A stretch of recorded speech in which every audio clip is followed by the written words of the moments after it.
안녕하세요. 반갑습니다. 네. 먼저 죄송합니다. 이 좋은 무대를 이렇게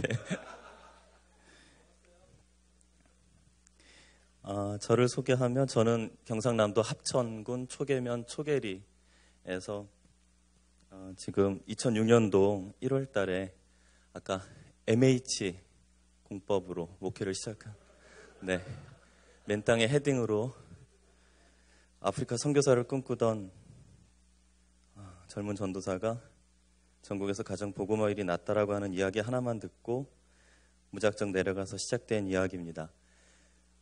마을에는 교회가 없었고요.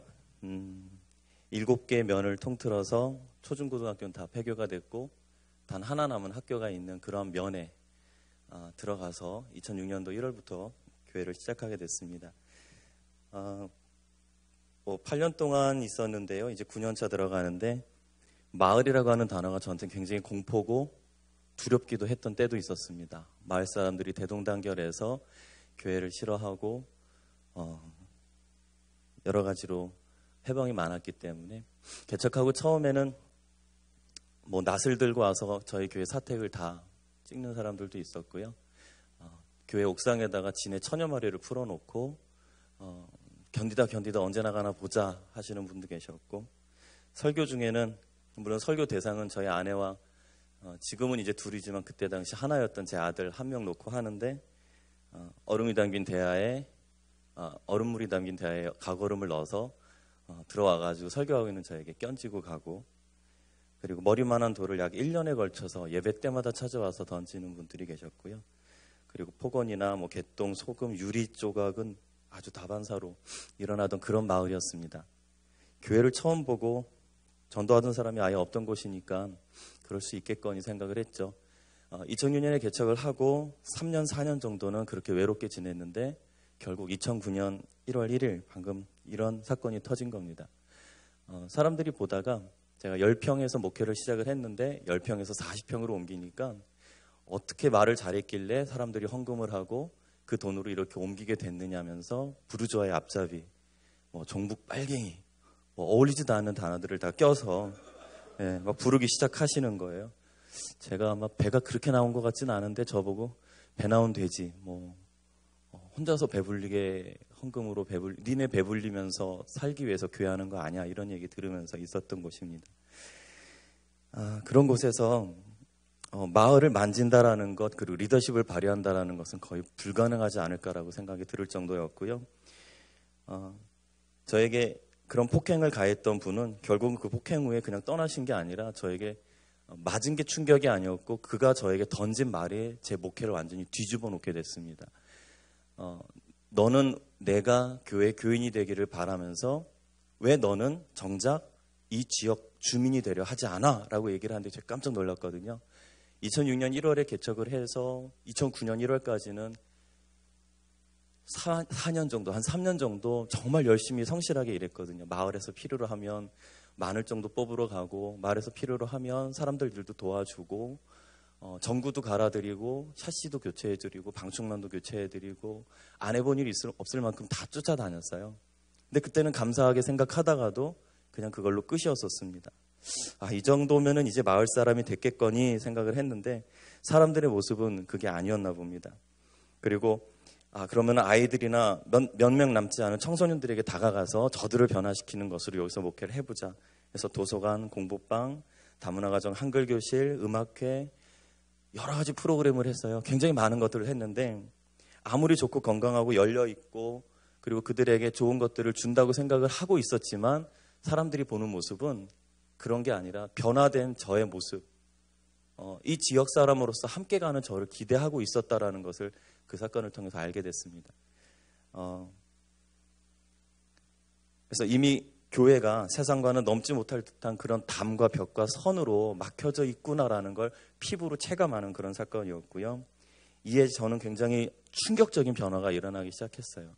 그동안 내가 부여잡고 있던 것이 무엇인지 새벽 그 사건 이후로 1월 1일 2009년 1월 1일 새벽 첫 해 새해 예배에 조용히 울면서 가족이 같이 앉아가지고 우리가 부여잡고 있던 게 뭐지? 우리만큼 가난한 교회가 없는데 1년 결산이 100만 원이 안 되거든요. 1년 결산이 100만 원 안 되는 교회에서 사역하면서 사례는 단 한 번도 제 목회 10년 넘게 한 번도 받아본 적이 없는데, 이런 과정 가운데 도대체 세상은 왜 누구 보고 부르짖어라 그러고 왜 교회를 싫어할까? 그러면서 집사람하고 제 아들하고 같이 적어봤어요. 내가 부여잡고 가지고 있는 게 뭘까? 그렇게 적어보니까 유형의 것은 물론이지만, 물질도 물론이지만 많지는 않았지만 그런 얘기를 할 만큼의 저는 든든한 백이 있었던 거예요. 같은 사역자들, 동역자들, 언제든지 후원할 수 있는 선교 후원자들, 그리고 언제라도 떠날 수 있을 것 같다라고 사람들은 저를 바라봤다라는 거죠. 그러면서 거기에서 하나씩 내려놓는 비움의 작업을 시작을 합니다.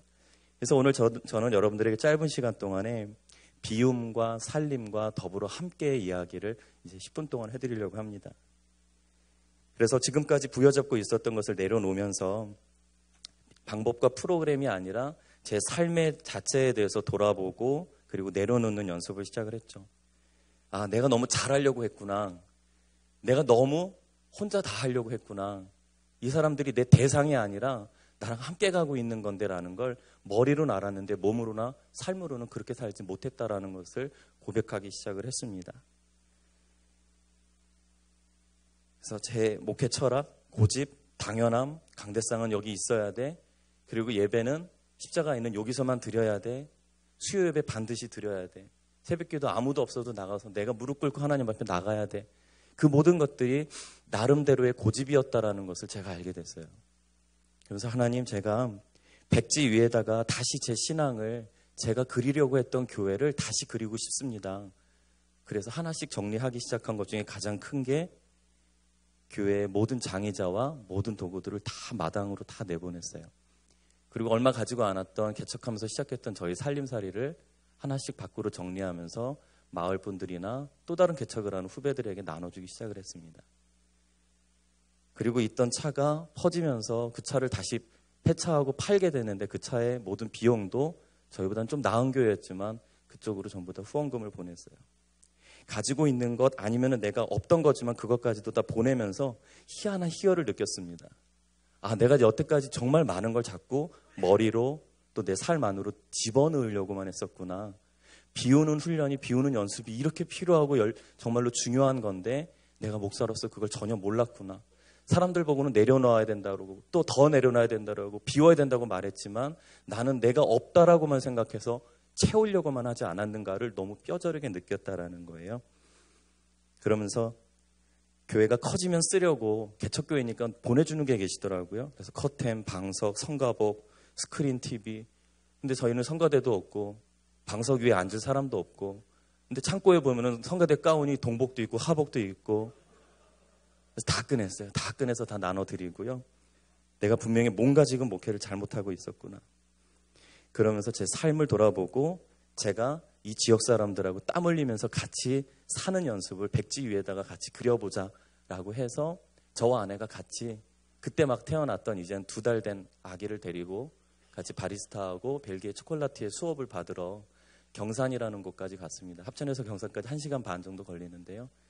3개월 동안 배워서 돌아와서 시작한 게 비워진 그 예배 공간 안에 카페를 만들고, 그리고 제 아내는 매일 8시간 동안 초콜릿을 만들고. 근데 재밌는 게요, 그 시골에서요, 그 누구도 카페에 아무도 안 오시는 거예요. 초콜릿을 먹으러 오셨는데 한 알에 얼마예요? 2,000원이요? 그랬다가 맞아 죽는 줄 알았습니다. 그 코드가 안 맞는 거죠. 그러니까 할 줄 모르는 겁니다. 살아보려고 해도 잘 살 줄 모르고요. 그 지역이 뭘 원하는지도 잘 모르는 게 똑똑하다고 말하는 이 목사였어요. 그래서 제 스스로가 더 내려가서 땀 흘리기 시작했고, 그래서 사람들하고 하기 시작한 게 있습니다. 하이파이브를 하기 시작했어요. 마을 사람들을 만날 때마다 하이파이브를 하고, 그리고 새벽 6시에 새벽 기도를 드리고는 고물상 아저씨가 선물로 준 고물 리어카를 끌고 제가 지금 8년째 고물을 줍는 일을 하고 있습니다. 하루에 2시간씩 고물을 주워서 그 생계비로 저희 목회자가 살고, 나머지는 카페, 적자니까 그 카페를 돌리고 도서관 공부방을 돌리는 일을 하고 있습니다. 그러면 이렇게 비워지는 것만으로, 그리고 목사가 모든 걸 다 내려놓고 카페하고 뭐 이러는 게 다냐? 그게 아니라는 거죠. 왜 카페하고 왜 고물하고 왜 비워야 되고 그러는지에 대해서 제가 찾았는데, 그 찾아진 부분이 요한일서 4장 9절에 하나님의 사랑이 우리에게 이렇게 나타난 바 되었으니 하나님이 자기의 독생자를 세상에 보내심은 그로 말미암아 우리를 살리려 하심이라. 나를 분명히 합천에 보내셨는데 그 하나님이 나를 통해 하실 일은 살리는 거다. 근데 하나님 분명히 나를 먼저 살리실 거고 내 아내와 가족을 살리실 거고 이 지역을 살리실 걸로 제가 믿기 시작한 거예요. 그 전까지는 그냥 아는 성구였다면, 그리고 보내주신 그 예수님은 결국 죽기까지 사랑하셨고, 그것처럼 나의 비움도 죽음하고 비교할 수는 없겠지만 그 비움이 철저해져야겠다라고 생각이 들었어요. 그래서 그동안 붙잡았던 걸 전부 다 내려놓고 시작한 것이 바로 자급자족형, 자급자립형. 뭐 그렇게 안 해도 월급 받을 수 없으니까는 자급을 할 수밖에 없는 구조잖아요. 그런 상황 가운데에서 고물을 줍기 시작을 했는데, 재미난 건 제가 땀 흘리고 제가 목사의 모습을 좀 벗어버리고 사람들에게 지역으로 다가가니까 그 지역에서 고물하시는 할머니들이 새벽 6시마다 다 나오시는 거예요. 제 옆에 한 5대가 붙어가지고 같이 고물을 줍습니다. 야, 젊은 놈이 주수니까는 제 힘을 빌리면 큰 걸 얻을 수 있겠다. 그래서 제 고물의 11조는 할머니들을 다 나눠드리는 일들도 하고 있어요. 그래서 한 달에 약 150만 원 정도의 고물로 수입을 내고 거기서 50만 원은 저희 생활비로 쓰고 있습니다. 그래서 결국은 이 비워진 자리를 살림으로 채워나가고 그 살림으로 다시 예전부터 개척 초기부터 시작했던 일들을 다시 시작했어요. 도서관, 공부방, 카페, 뭐 고물, 뭐 도서관, 뭐 음악회 여러 가지를 다 시작했는데 느낌이 다른 거예요. 마치 몸이 가벼워진 것처럼 가벼워진 상태로 사람들을 대하는 저를 발견했어요. 그 전에는 도서관을 해도 한 4년을 했으니까 5년 했으니까 이쯤 되면 자영이 엄마한테 이제 교회 나와야 되지 않을까라는 얘기를 하려는 준비를 가진 사람이었다라는 걸 알게 된 거예요. 근데 그 사건을 지나고 난 다음에는 그냥 이 지역에서 살아야겠구나. 나는 그냥 살아가고 살아가는 삶 가운데에 말씀 붙잡고 살아가기만 하면 하나님이 전도하고 하나님이 역사하시고 내가 할 일이 있고 하나님이 할 일이 있구나. 나는 건강하게 하나님이 가르쳐주신 말씀대로 먼저 사는 목사가 되고 그 삶의 걸음을 걸어갈 때 하나님께서 분명히 이 사람들을 하나님 앞으로 데려오실 줄로 믿기 시작하게 된 거예요. 그러면서 굉장히 사역이 역동성이 있고 재미있어지게 됐습니다. 제가 생기 있게 되고 막 살아나니까 제 아내가 살아나는 거예요. 하루 8시간 초콜릿을 만들어도 몸은 힘든데도 굉장히 기뻐합니다. 여보, 우리 새벽 기도회 막 하고 수요 예배하고 참고로 모든 예배도 없애버렸어요. 주일날 11시 예배 하나를 제외하고는. 그리고 그 예배 드렸던 시간에도 사람들에게로 달려가자라고 해서 지금은 수요 예배 때 오히려 사람들하고 같이 노래 부르고 음악회하고 그리고 금요 차례 때 다 같이 모여가지고 카페에서 차 마시고 이 지역 사람들이 상담을 하고, 쇼가 아니라 방법론이 아니라 제 삶의 자리를 처음부터 다시 시작하려는 백지를 그려놓으니까 그 백지에 같이 그림을 그리고 싶어하는 사람들이 생겨난 겁니다. 그래서 저절로 더불어 함께가 되었고 그 자리를 채워나가는 사람들이 나타나기 시작을 했어요.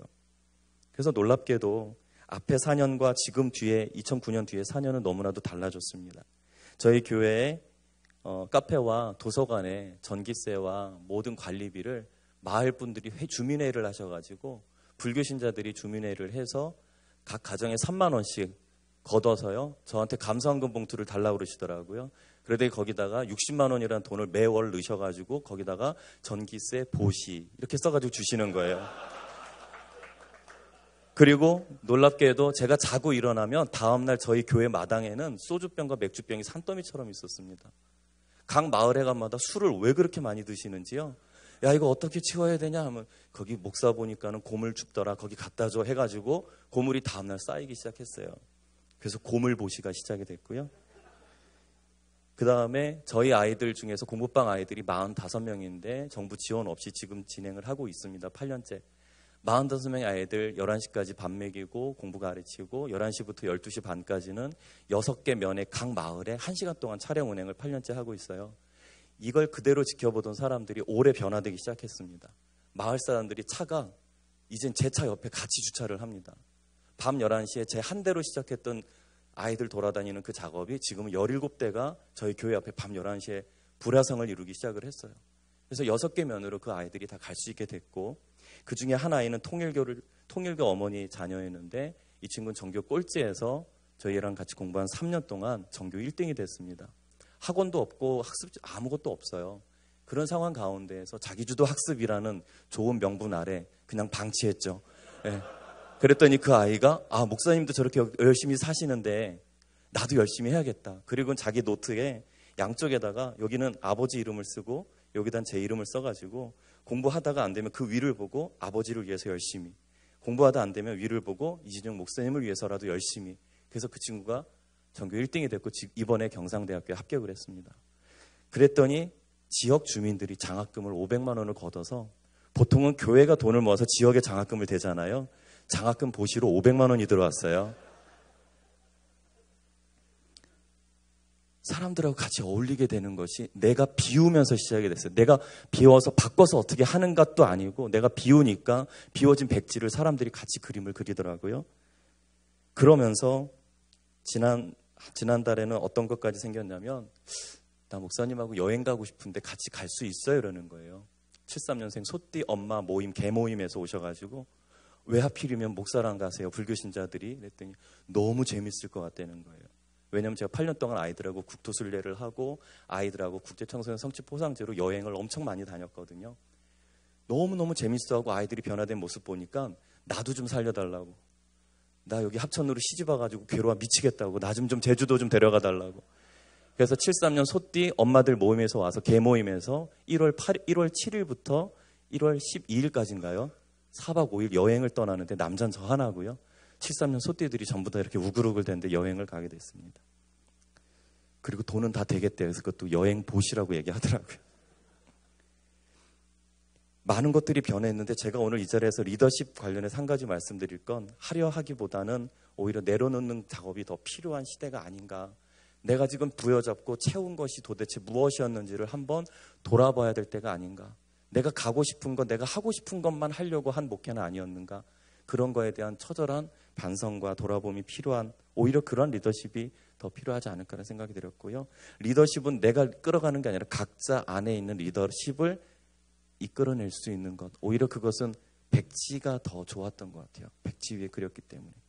그래서 비움도 중요하지만 그 비워진 자리에 무엇으로 채울까가 바로 아까 말씀 요한일서 4장 9절처럼 살리려 오신 예수 그리스도, 그분으로 저희가 채워야 되는 것처럼, 이제 그것이 삶 속에서 모든 행위와 모든 사역 가운데 이게 정말 우리가 사는 게 맞나?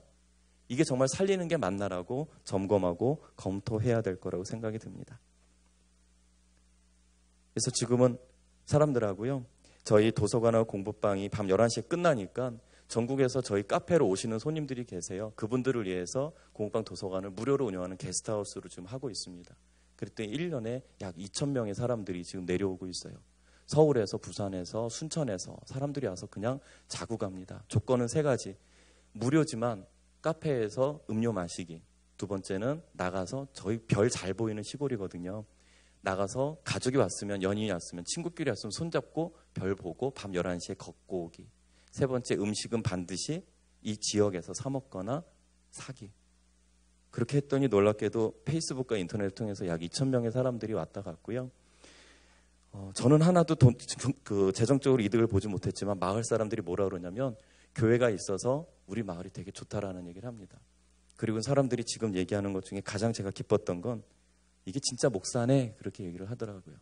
제가 목사로서의 역할을 감당하지 않았는데도 불구하고. 그래서 지금은 인디밴드 페스티벌이라고 하는 인디 가수들의 축제도 열고 있는데요. 이유 중에 하나는 인디가 주류는 아니지만 열정과 정열을 가지고, 그리고 자기가 좋아하는 것들을 즐기면서 하는 모습이 마치 농촌에서 열심히 사역하는, 또 각자의 사역에서 감당하는 우리 목회자들 모습 같았어요. 아무도 알아주지 않아도 나는 하나님 앞에서 열심히 춤을 춘다. 열심히 즐기면서 이런 사역을 감당한다. 네. 그런 일들 가운데에 비움의 자세가 저에게는 가장 중요한 리더십의 출발이었다고 오늘 여러분 앞에 말씀드립니다. 비움과 살림, 그리고 더불어 함께 저와 여러분 모두가 행복한 그런 목회 현장, 신앙 현장이 됐으면 좋겠습니다. 감사합니다.